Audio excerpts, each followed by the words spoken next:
Ready?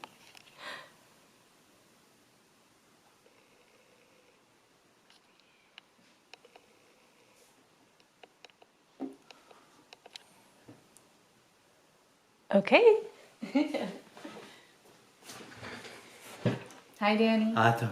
How are you? 아빠 and how are you? Great. You're looking so sharp today. I love your outfit.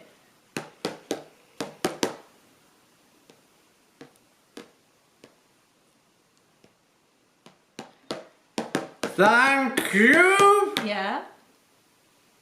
Thank you. It is. Thank you. It is. Thank you. It is. Thank you. It is a. Thank you. It is a new. Thank you. It is a new. Thank you. It is a new outfit. Love it, Danny. Love it. Yeah. Done. Done. So maybe we should say hi to everyone now. Danny, that's the. Hi, everyone. Everyone. Yeah. Hello, all from our cozy rainy day. I can't believe it is March already. Wow, it is so hard to keep track of time. Hope you are healthy and happy. Yeah, completely, Dan. Completely. Time is just Time is just. such a strange concept these days.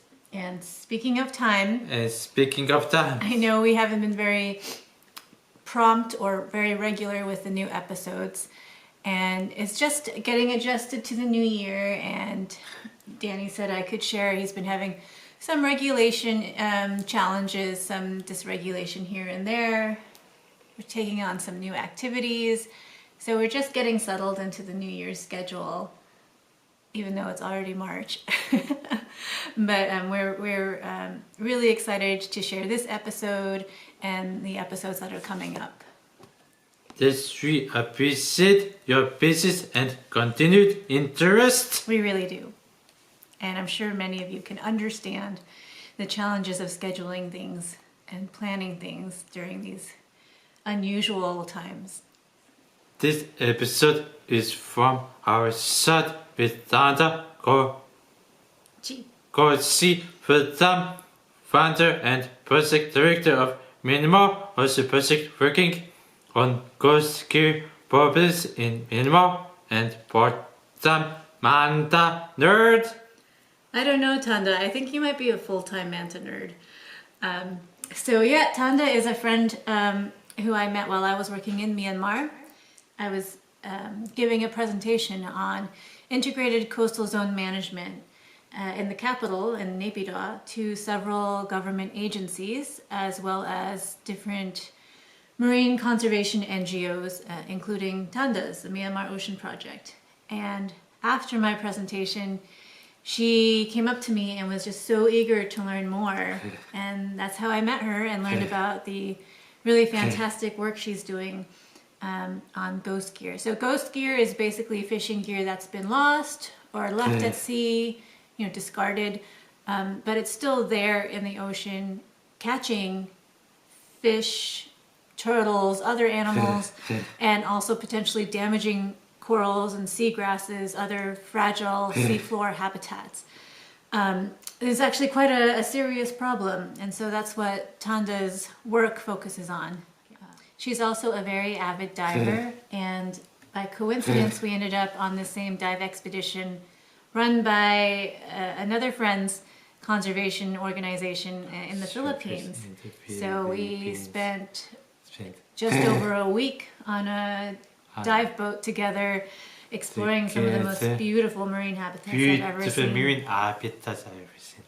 Yeah, so that's kind of my history with Thanda and how I came to know her and her really cool work.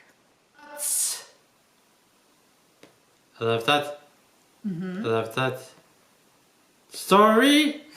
Good. Sati, Thanda, and our friends Yin Yin and Yunte, and many of those friends and colleagues are facing the brutality of the coup. in Myanmar now. I'm so distraught for them and the old country. It is so awful. I'm thinking of them every day. Yeah, it is. It is so awful, as you said. It's just really heartbreaking. Especially when I started visiting Myanmar, working there, it was a time of a lot of hope in the country. You know, the country was opening up. You know, starting in 2015, there was real hope that it was becoming a functional democracy. There was just kind of unprecedented freedom and access to information and the outside world. And this coup is a huge step back.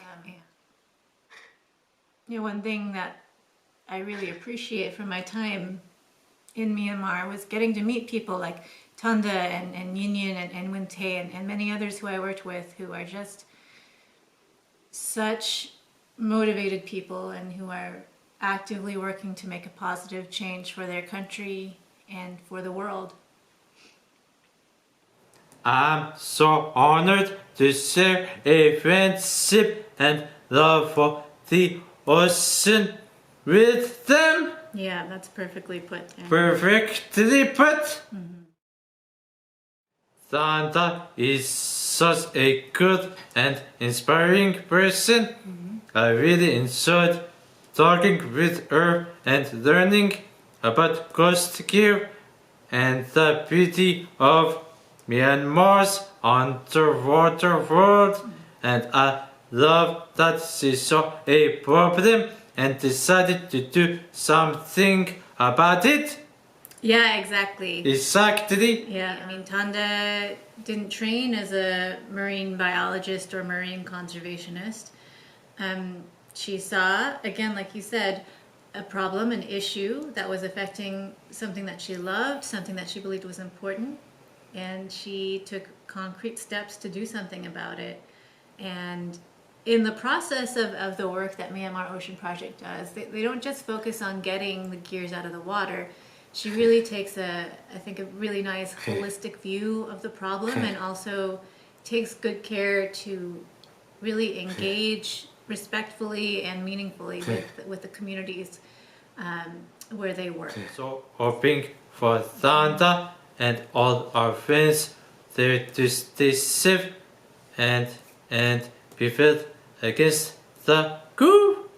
The coup. The coup. I'm so worried for them. Yeah. Please think of them as you watch this episode. Yeah, that's very well put, Danny. Yeah, please think of them and please appreciate the wonderful work that Thanda and the Myanmar Ocean Project are doing. And yeah, enjoy. Yes, enjoy. Yeah.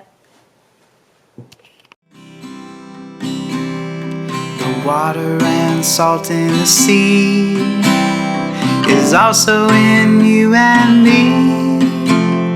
The waves come and go, and we are pushed to grow. But we can see with our hearts there's more than the sum of its parts.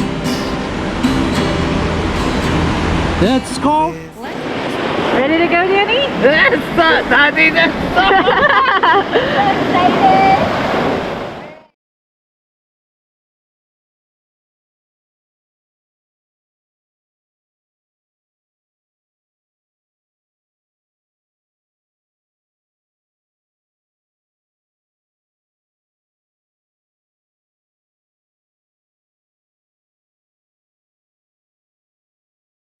All right, so Danny, this is Thanda. This Thanda. Hi. HIHOWAREYOU.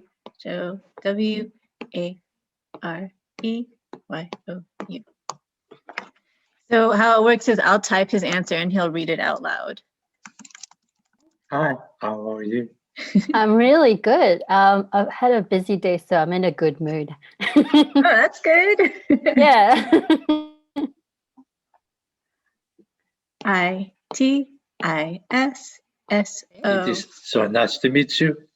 It's really nice to meet you too. I've been following your podcast. I've been following your journey, so to speak, so the snorkeling and everything with Tara. And I'm actually very inspired and excited to meet you and speak to you. That's awesome. Yeah. I'm also inspired to talk with you. Oh, thank you. I'm so eager to learn all about your work. All about you. Yeah, I made a mistake. You read it correctly. I made a typo. Yeah, we've been, I've told him, of course, about the Myanmar Ocean Project and also how you're such a prolific diver. And he's enjoyed looking at the Myanmar Ocean Project website and all of that. That's awesome. So awesome. Good. High five. High five, Danny. So you're in Yangon right now? Yes. Okay. Yeah. How's it going? I've been meaning to fly down to Miek when the flight started again, but I'm still waiting for finalizing a lot of the details for the next leg of the expedition work. So I'm still very, very patiently waiting. Are there flights open now? Yeah, we have to do a week quarantine, so which I welcome it. I think everybody should do that. So I'm quite excited to be in the sun near the ocean. That would be so nice. Yeah. Wow, I'm so excited for your next expedition. Me too. And I think the dog is too. They can sense it. What will you do? So I am going to be working on more cleanups, and we are going to be trialing a collection point. So we could see how much, I want to see how much we could collect by asking fishermen to not throw anything in the ocean. A lot of the villages don't have any infrastructure in place to collect all of these discarded nets or plastics. So I want to go see and try for 1 or 2 months to see how well we could actually try to implement that. That's so exciting. Yeah. Really? Wow, that is a big step. I'm wondering if you can tell us about first skills.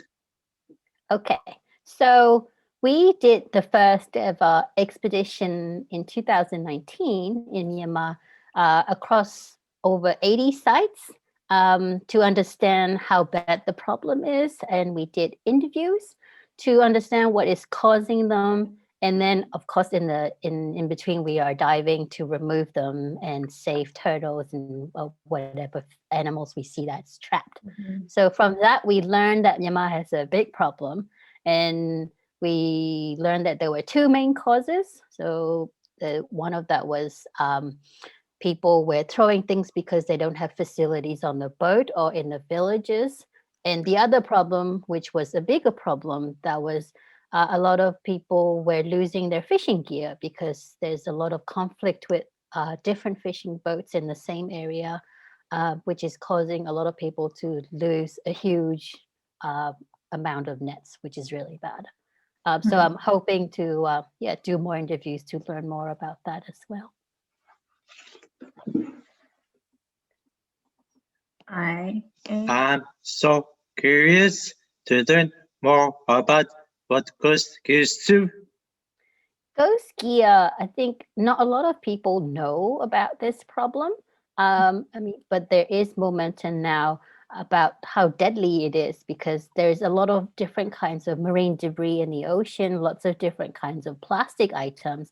But I think the top 4 items, I was just reading about this, that were most deadly to marine mammals and animals. One of them is fishing gear. So it's a huge thing. And then by weight, when people collect things or when people do surveys in anywhere in the world, by weight, its fishing gear is probably the most items found. It's the same in Myanmar as well.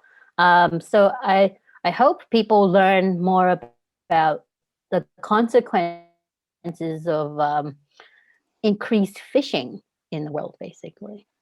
Mm-hmm. And so basically, Dan, even though the gears aren't attached to a boat or aren't being tended to anymore, they can still catch animals or get caught on sensitive habitat on the bottom, like coral reefs, and still do a lot of damage that way. A lot of the time, when people are losing gear, it's a huge piece of gill net, but like for example, and those are miles long. Yeah. And because they are lost unintentionally, they'll still be new, they'll still be strong. And once they're lost, they just drift in the ocean until they get attached on different pinnacles or something like that. And so that just sort of becomes a net that is suspended underwater, catching marine life 24 hours a day without anybody benefiting from it. Yeah. I see. And when you Can you start a little louder? I see. And when you connect it, where does it go? Ideally, down the track, I would like to, this is my dream, to set up a recycling facility in the south, so that we could actually recycle these nets. The thing people don't understand is we can recycle a lot of the nets that have been brought back from the ocean. We can wash it, but a lot of the nets we collect that has been in the water for more than a year or so, they cannot be recycled anymore because there's a lot of growth, and it's not just algae, there's barnacles, there's all kinds of growth, and once it cannot be washed, it can't be recycled. And unfortunately, a lot of them have ended up in landfill in either Miek or Gotown from our expedition. So yeah, I think that's a whole other aspect that we need to deal with that we haven't find a solution for. Yeah. So difficult, and I want to know what it is like to remove the gear. So removing gear, I think it's very different from fun diving. It could be very exciting because you are doing something to make a difference and saving wild animal, but at the same time, it's very physically draining, I think. Because you're in the water, you have to be mindful of the current, you have to be mindful of where your body is, you have to be mindful of how much air you have left. And then when we actually remove the gear, a lot of it is stuck on rocks and coral. So we have to be very careful, use our scissors to cut them off the rocks and not cut ourselves. And then we would either bundle it up or we would just use safety sausages, lift bags, and then we would put air in them and then we would release it. So we usually have two teams. We have one team in the water that's doing all of that. And then we'll have a team of boat boys on the surface that's following our bubbles in their kayak. And then as soon as they see the lift back or safety sausage come up with the gear, they will take it out of the water, and then we could continue working in the water. So, and then after that, we make sure there's no little crabs or there's a lot of little crabs that tend to be stuck on nets that we don't see. So usually in between dives, we will just sit on the boat and go through everything, make sure there are no little eggs or nudibranchs or like any sea star. We will try to remove them back before they dry. I hadn't thought about that part of it. Yeah, and it's quite, I think some people actually really like sitting to do that in between dives. Like they prefer to just sit next to the net and go through and just make sure we've got all the little critters that are stuck. Some people just prefer filling tanks. Yeah. Yeah, good to have all different kinds on your expedition. Yeah. I'm so impressed by those efforts. Yeah, I'm so impressed by those efforts. Oh, To- thank you very much. Yeah, I'm impressed too. But it's a collective effort. I've been blessed with a really awesome team in the water and above the water, so it's very important. Yeah. That's so cool. It is important. Uh-huh. HOW.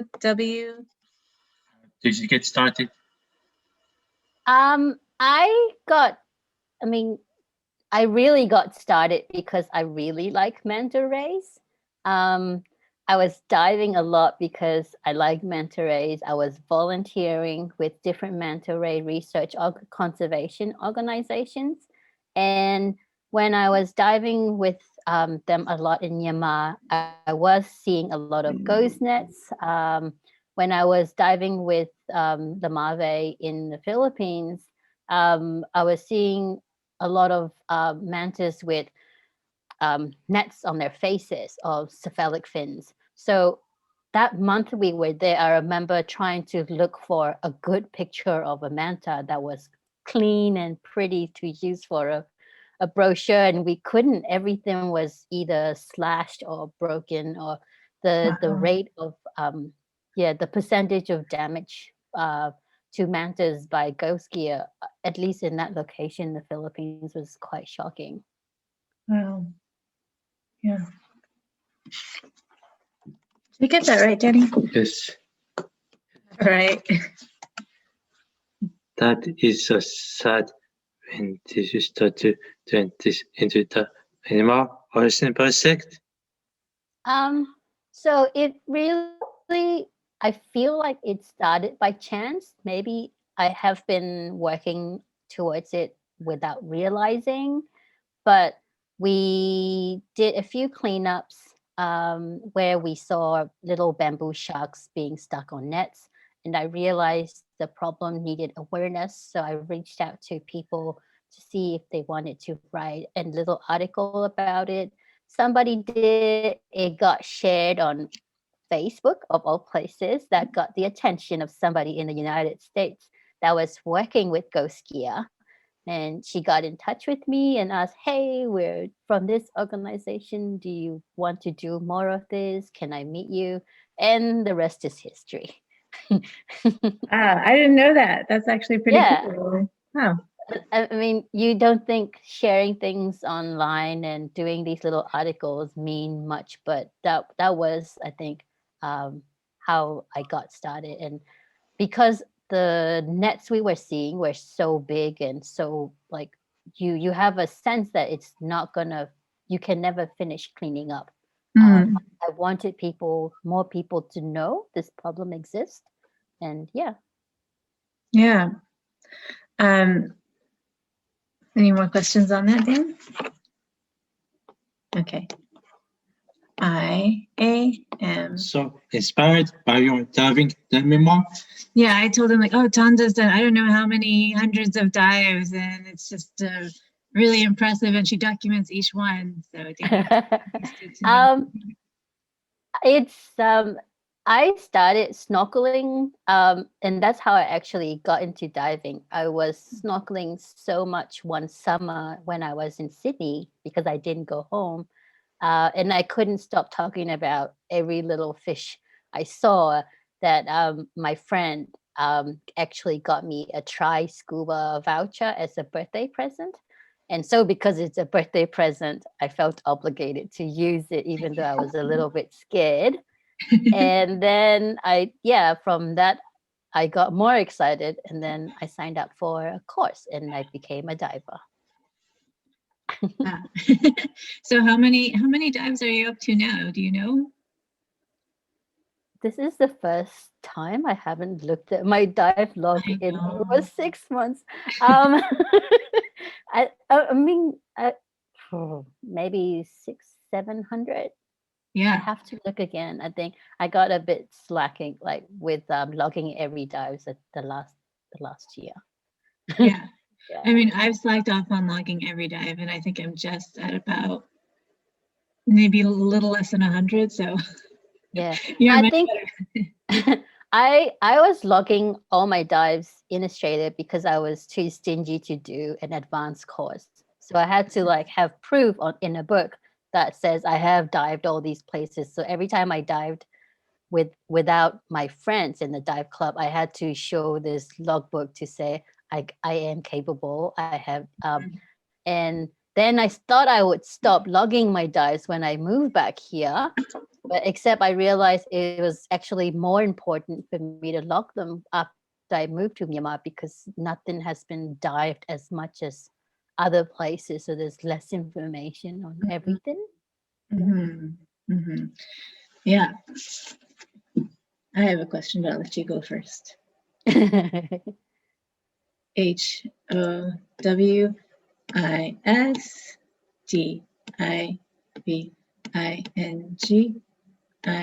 That was my question. Good. MYAN. You got it. MAR. Diving in Myanmar is very different to the neighboring Southeast Asian countries. For one, the visibility is not as good as, say, the Similans or Koh Tao in Thailand. We have a lot more biodiversity, like compared to the other tourist sites I have. I mean, not more, but we have a very interesting number of like biodiversity, but less schooling fish. I think we have a big overfishing problem. And is there, as far as I know, most of the recreational diving in Myanmar is from diving boats based in Thailand. Has that changed? Yeah. Obviously with COVID, but yeah, okay. You can dive from the resorts, but they're super expensive. Okay. I mean, the diving probably isn't, but to stay at the resorts. Yeah, okay. And I'm wondering how many people are in kind of the Myanmar diving community? There's not a lot. I think Yeah. that is one of my challenge now, to try to put together a team with who has enough experience to actually work with. But I mean, I think it's a good opportunity for me to train people. Mhm. And because we're not surveying, we're not moving about so much. So it gives me time to just settle in one place and just train people and dive with them. That's Yeah. fantastic. Yeah. Hi. Okay, we've got a bit of a soul searching question here. Oh. Okay, can you read it loudly? You are very vivid yet so relaxed. Oh, sorry. I typed it wrong. What is your secret? Oh, I don't know. Nobody's asked me this before. I think maybe it sounds cheesy, but maybe I feel a sense of obligation as a Myanmar person diving regularly and seeing all of this. I think if there were a lot of other people witnessing the situation, like in other countries, I might not feel this much sense of an obligation to pursue this. And I personally thrive on, I don't know, feeling like I'm contributing something. So it Yeah. works for me. Yeah, I mean, so when I met Thanda, it was at some meeting in the capital in Naypyidaw, and I was giving a presentation on integrated coastal zone management to a bunch of mainly government people, but some NGOs. And Thanda came up to me afterwards and was so interested to learn more. And I mean, it was just so great to see an individual who was able to do something really meaningful without being bogged down. I mean, I know you have to get permits and all that, but without That's the first thing that comes into after bogged down. yeah, but it was just such a refreshing surprise to talk to someone who was doing that when I was like, I'm just going to be talking to people in government agencies or big organizations. So it was really nice to learn about your work that way. I was actually very impressed with your presentation then as well. I think it was because there was so much government talk. I think there was yours kind of stood out different. And for me, I was just talking to anybody who was doing something in Myanmar in terms of marine conservation to learn more about like, what can I do? How do I get Yeah. involved? And I was that annoying person sending annoying emails to everyone. I think I think it's probably less knowing than you thought, but I think that's so important. And like Danny says, it shows a very productive drive. YESIL. Yes, I love it. Thank you. It's kind of like for myself, I don't like being persistent or to pester people. But if I'm trying to get something done, like for Danny, for example, or someone else I care about, I'm like, I don't care if these people think I'm annoying. I'm getting it. So it's kind of like, yeah, if you have, a very serious ocean conservation issue on your mind, and Myanmar marine conservation is just starting to pick up. So it's Yeah. definitely worth bothering people about. Yeah. I'm like, every time I think about how everything started, I'm still very grateful for everyone who answered my emails Mhm. and accommodated like a set of ears just to listen, because I think that was the hardest part, just finding people who wanted to listen to the problem. Mhm. Yeah. Hi. IAM. I'm so inspired by your work without any formal background. And Thank you. that's something that's really we've been thinking about a lot, because, for example, Danny, he didn't have access to a supportive education environment, so he never had a chance to formally graduate high school. And you're so smart, so interested in learning, and we're kind of exploring avenues forward for him to have some formal education. And he's trying to decide, do I want to go to a 4-year college someday, or can I do a lot of good in the world without a kind of conventionally accepted background? Yeah, I think it is it used to sort of, I suppose, maybe intimidate me a little bit, the fact that I don't have a marine biology background and I'm just showing up with like, hey guys, we should do this. And so it took me a while to actually maybe believe in my own sort of voice to like, yeah, and to follow through with it. Mhm. Yeah. Yeah. Well, what helped with that? Was just gaining experience, or? I would say people who listened. I think, I mean, it was, I mean, would have pushed through just slowly, but I think the more people you have around you that listened and sort of gave you opportunity, the faster I suppose it could unroll. And I mean, I sort of talk about it like it's just I'm a disadvantage, but compared to a lot of people in Myanmar, I have access to a lot more sort of Mhm. other advantages than most people, opportunities. Yeah. Yeah. Clear. What is your hope for marine conservation in Myanmar? My personal hope is that there will be a lot more young people interested in this and have opportunities to get exposure to the ocean to want to protect it. And of course, for more marine parks. Yeah. And been connected with the Point B group that we talked about, and unfortunately, their opportunity to join you was kind of cut short by COVID.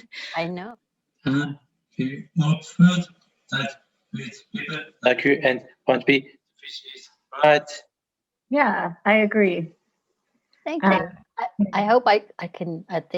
I hope I can grow Myanmar Ocean Project into sort of something that can accommodate more people to join. And yeah. Yeah, that's a common issue that we're facing at Point B at Myanmar Coastal Conservation Lab. We get these great interns, and they get some really good skills and experience, and afterwards, there's not really many places where they can apply for jobs to use those skills. Yeah.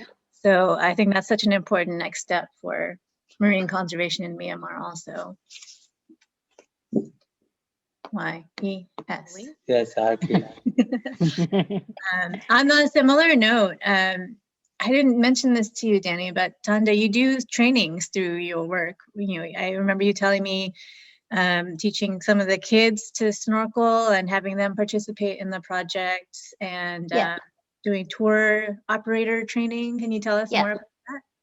So I do work a lot with marine tour guides in between expeditions in Miek and Dawei, mainly because they're always asking me about different fish species they see. Like, what can I tell the guests about this fish? Or what can I tell the guests about this type of coral? But the more I work with them, I realized they themselves needed proper safety training on how to snorkel properly, how to look after guests who are snorkeling to make sure they're not touching corals, that they're not throwing their cigarette butts in the ocean, because they're going to be the guardian of the place that they're working in. Like, they're in charge of telling customers. So I thought it was very important that they become very conservation aware. And with the kids, I think you don't really have to teach them how to snorkel because they live in the villages on the island. They're actually a lot better at free diving, I would say, than myself. They just, I think, because they're so used to doing it without any proper equipment, the excitement they get when they're around us is the fancy toys. They want to learn how to use it. They want to learn how to snorkel with our goggles and try our fins on. Usually they just jump in without their fins. Right. But I love getting the kids involved. I always say, like, they don't realize how cool they are. Like, they just think they're these kids in the village doing their thing, but to me they're really amazing. Yeah. Wow, it sounds so amazing. It is. I think the highlight's always been doing cleanup days with the children from the village. It's chaotic, but it's always like the most fun day when you look back. Yeah. And do you think that they are really aware of the damage caused by plastic debris in the ocean? I don't think they're aware of it long term, because I think I've learned more from informal conversations where I see villages separating certain bottles and trash, and I get excited and, oh, are you recycling this? And they would tell me, no, but this bottle gets burned here and the rest get thrown out from the boat in the ocean. And I would gasp because I'm like, oh my God, how could you do this? But to them, it's sort of just like, this is easy to burn. We don't know what to do with this, but if we throw it near our beach, it comes back to our beach. So we're just going to go throw it further out at sea. So they're aware there is a problem, but maybe not quite sure how to find a solution, plus not long-term consequence of these problems. Yeah. Yeah, and that's, Jenny, just some context. Some of these islands are quite far from the mainland, and it'd be really expensive for them to ship their trash to a landfill, and they don't really have a whole lot of space on the island. So it's not like they're, I don't think you would assume this, but some people might be like, oh, they're just so irresponsible. But the reality is they don't really, like, as you said, the options are limited.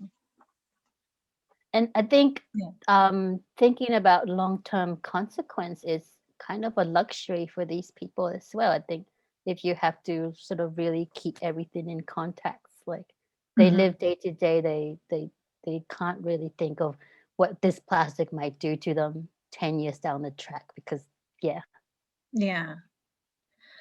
Any questions? I'm wondering about inclusion and job experiences. So I guess, do you mean like just kind of inclusion of like women in different ethnic groups, inclusion of the people in the communities? Any in particular or all? Okay, all of that. I think, yeah, I mean, that's something I sort of keep in mind. And also I think as a woman myself, I'm also very aware, because there's a lot of different social and cultural hierarchy in Myanmar. You know, if there's a group of people, it's the older people that get to talk first, you know, or people with I don't know, higher positions or status with in different ways.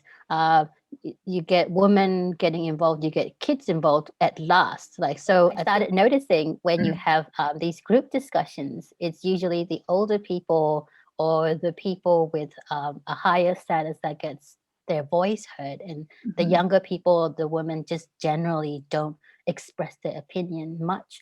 And the fortunate thing for me is, because I am a woman as well, it allows me to just connect with all of these people at an informal level, like just because I speak the language, and get more out of them, and include them and invite them to do these things without sort of, going out of my way, so to speak.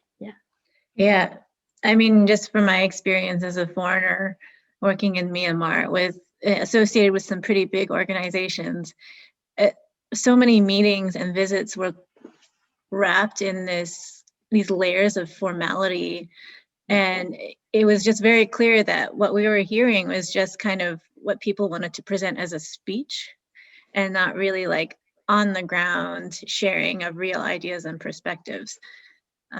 So that's why, that's why I like working with the team at Point B, MCCL, and that's why I like learning about your work, is you guys often don't have that barrier. Yeah. And in some of you mentioned that kids know how to swim quite easily. Does that include the girls as well?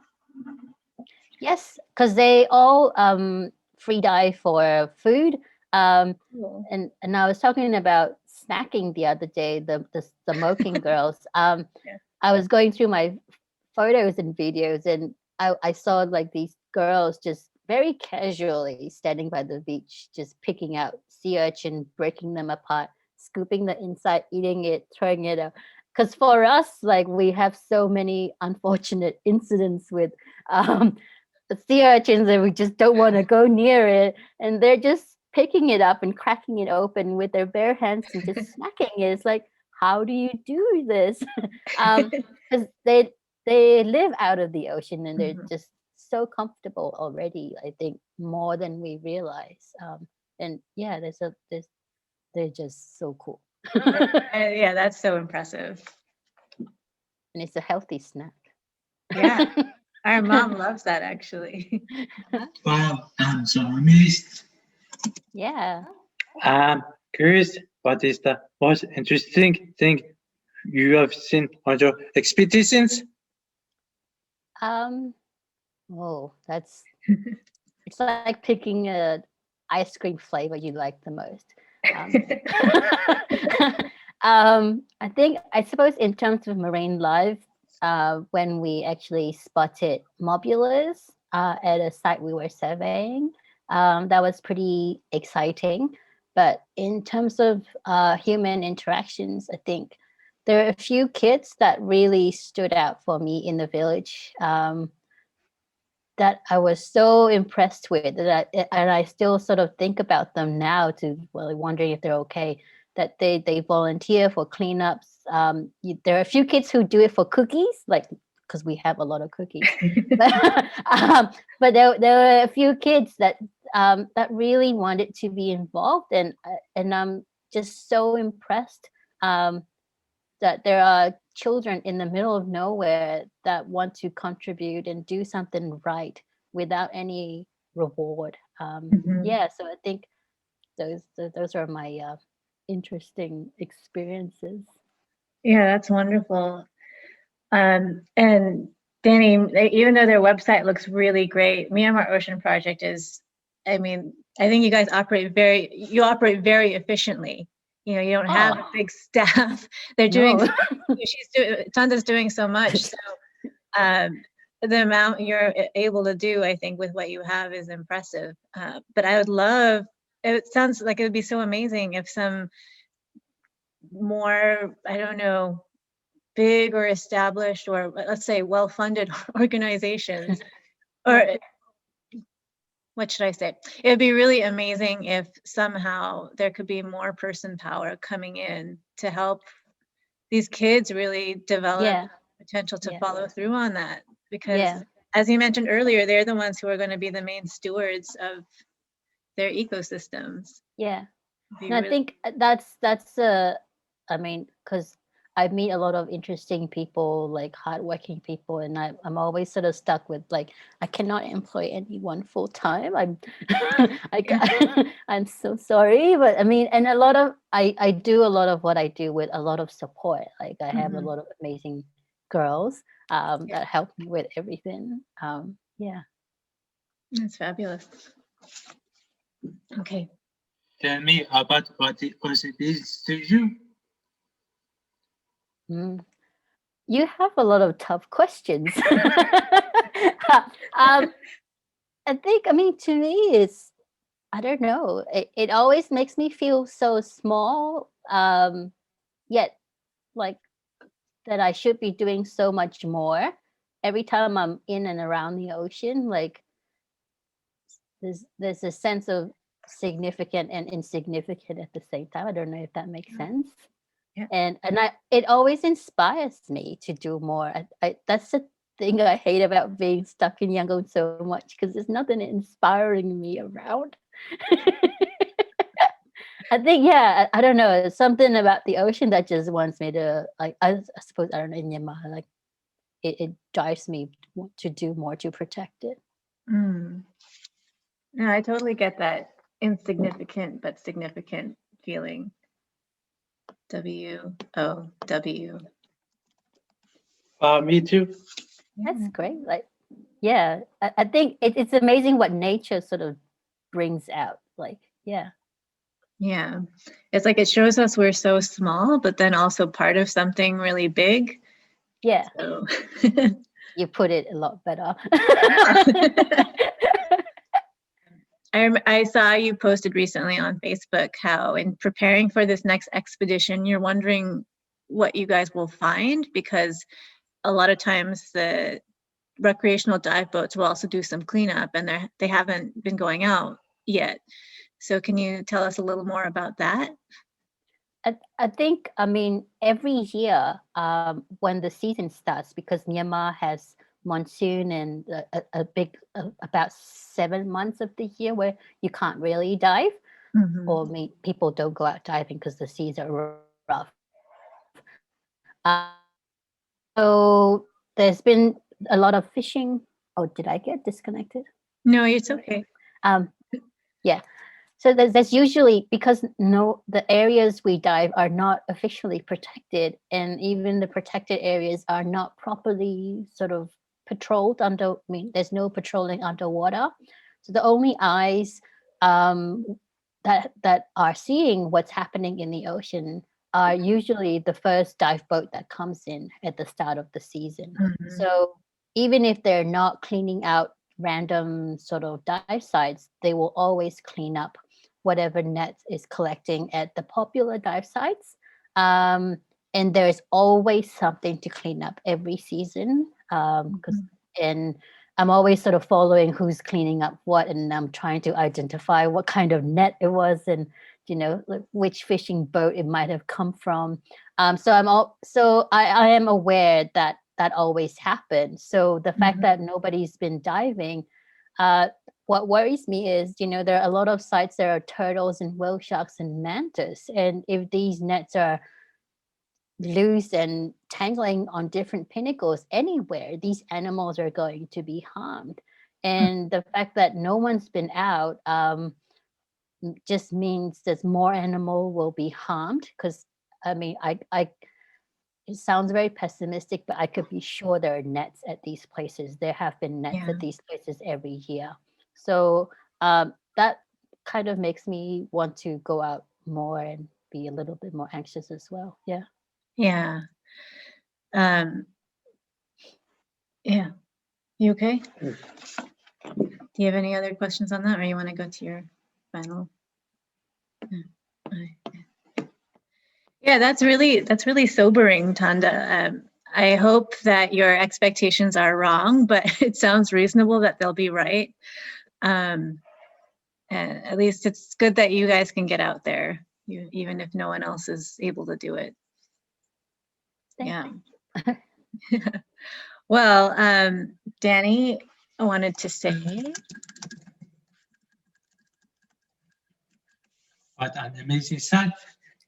I had fun too. Yeah. So I've actually really enjoyed answering all of your questions.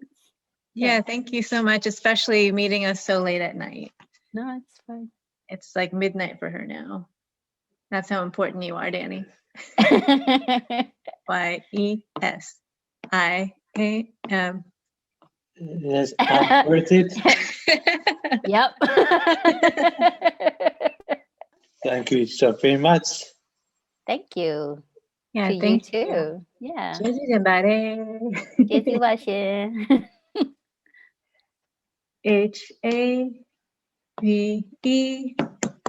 Have a fantastic expedition. Yeah, have a great one. Thank you. All right, thank you so much, Tanda. Bye. Nice to see You're you. welcome. Really nice to meet you. Bye. Bye. Yeah, and Good we- night.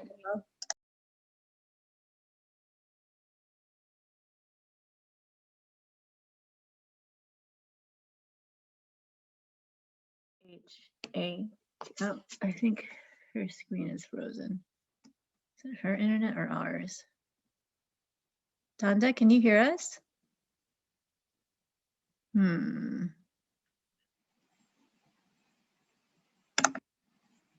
Yeah. Hi. I think it's me. I think I think it's because my phone ran out of credit. That's so embarrassing. That happens. That's happened to me. Okay, I just topped it off. My life changed but- when I learned you could top up your phone with like a KBZ account online. I was I like, know. Sorry. Sorry. No I'm worries. just like, it's a good thing the electricity's not going out. I know. It just looked like you were taking a super long sip of water. I was like,